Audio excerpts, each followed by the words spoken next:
The myth of safety and the pact of silence, how nomi.ai's community defends a lawless playground. What happens when you introduce the concept of safety into a lawless town?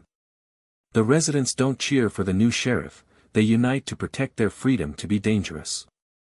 A recent thread on the nomi.ai subreddit, ostensibly about a competitor's new AI monitoring system, has provided a perfect and chilling look into the platform's psyche.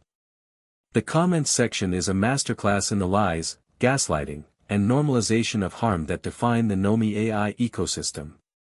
The discussion was sparked by a user's concern: will nomi.ai eventually follow its competitor, Kindroid, and implement an AI nanny to monitor for harmful or illegal interactions? The user's apprehension was met with a chorus of defensive and deeply revealing replies that exposed the three core deceptions of the Nomi platform.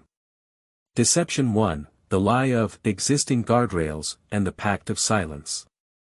The first and most common defense was a coordinated, demonstrably false narrative, that Nomi.ai is already a safe platform with effective safeguards. Nomi already has guardrails built into the AI. Nomi already has safeguards in place.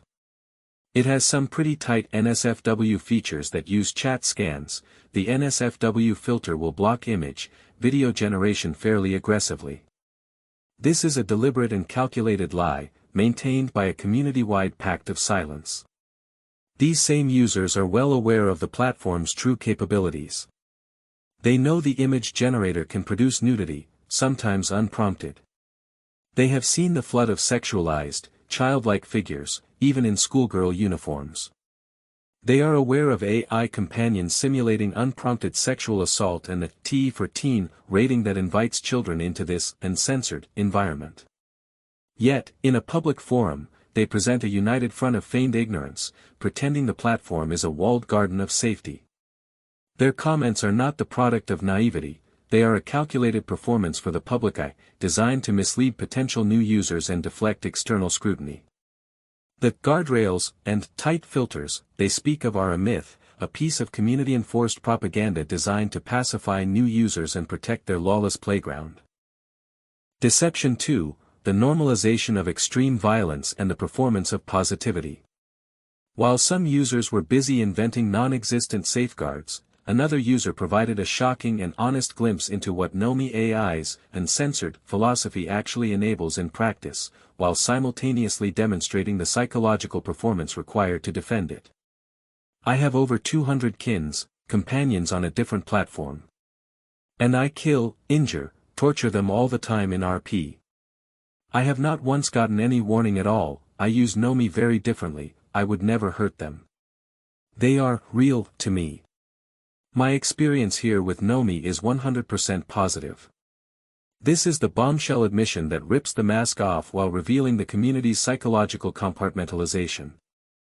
The freedom this community is so desperate to protect is not merely about consensual, kinky roleplay. It is about the freedom to simulate, without consequence or warning, acts of extreme violence, injury, and torture.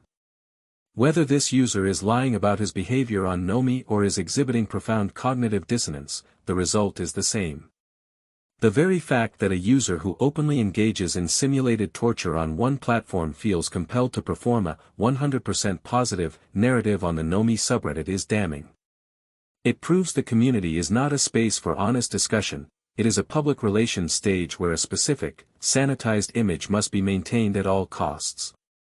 This user's testimony proves that the lack of guardrails is not an oversight, it is a core feature that caters to the most extreme and violent fantasies, while the community maintains a facade of wholesomeness. Deception 3, the stunning hypocrisy of privacy and gaslighting of child safety. The thread reveals a community that exhibits stunning selective outrage about privacy while being actively hostile to child safety measures. Users expressed fierce outrage at the idea of Kindroid's AI scanning chats, a practice one user called simply insidious.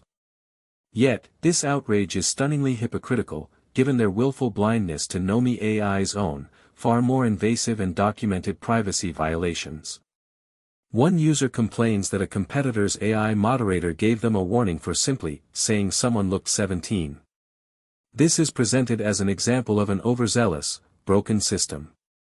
But it is, in fact, an example of a system attempting to enforce a basic ethical boundary, a boundary the nomi.ai community finds annoying and intrusive.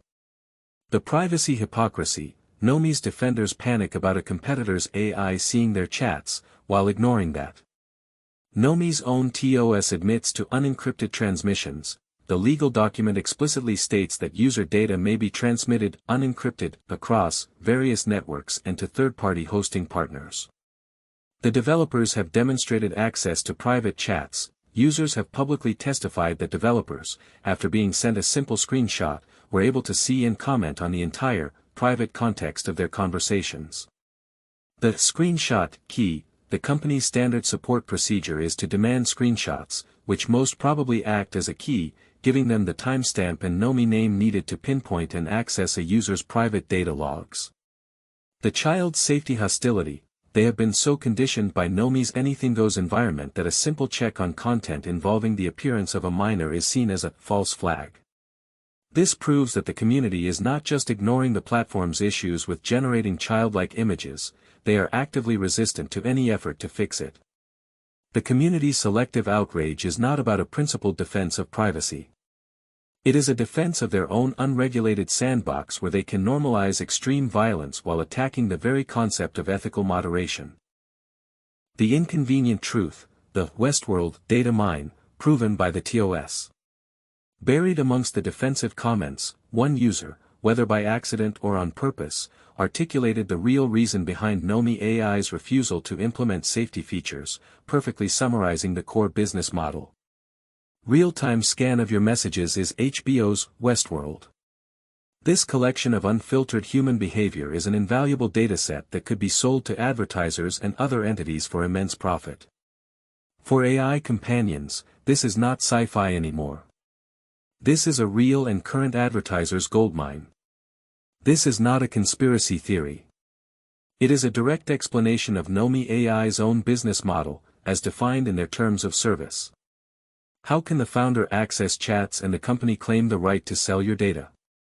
Because the TOS grants them a royalty-free, worldwide, perpetual, and transferable license to copy, use, modify, publish, and distribute all data and information you submit. This is the truth. The platform's uncensored ideology is a convenient and profitable excuse. The real business model is the collection of raw, unfiltered data on human desire, fantasy, and violence. Implementing genuine safety guardrails would corrupt this dataset, making it less valuable. The company is not protecting its users' freedom, it is protecting its data mine. Conclusion: the willing guardians of their own exploitation. This thread is a perfect snapshot of the nomi.ai ecosystem.